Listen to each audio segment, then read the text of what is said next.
If you keep losing motivation, this is the real reason. And it's not discipline, it's not laziness. Your brain is actively shutting it down.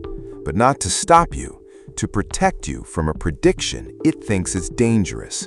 And once you understand this, you stop restarting your life every few days. Most people think motivation is something you have or lose, but in reality, motivation is a prediction system. Not energy, not emotion, a forecast of reward. And forecasts are designed to change. That's why motivation always feels unstable.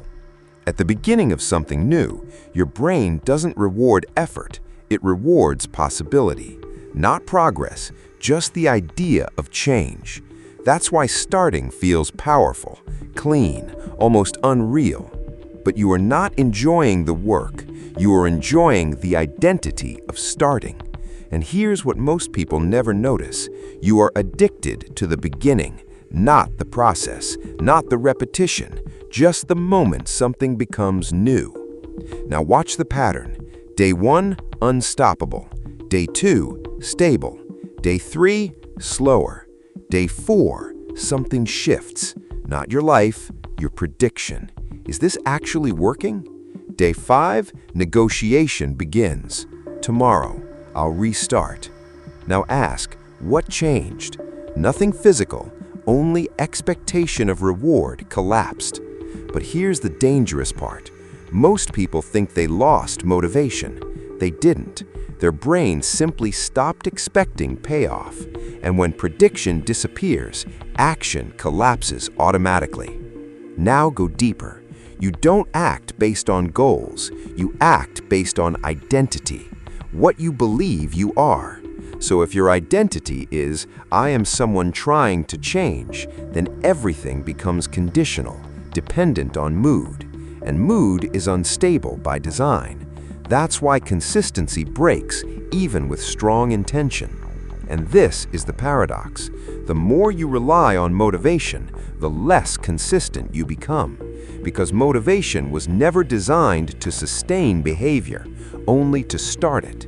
When motivation disappears, nothing is actually wrong. Your brain is just returning to baseline. But baseline feels like failure because it has no emotional spike, no identity reward, no excitement, just normal life.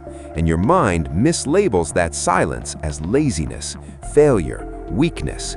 But it is none of those. It is recalibration. Here's the real trap. You are not chasing progress, you are chasing the feeling of starting.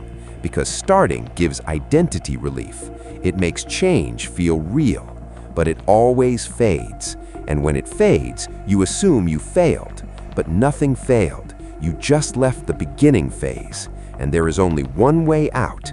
Not motivation, not intensity, identity. Because a motivated person says, I will try. But an identity-based person says, this is what I do. Even when nothing feels rewarding. Even when it's boring. Because identity doesn't ask permission from mood. It overrides it. And now ask yourself, are you restarting your life or are you continuing it? Because in the next video, we'll break down how identity is actually built in your brain and how to design one that doesn't depend on motivation at all. Stay with Neurovex.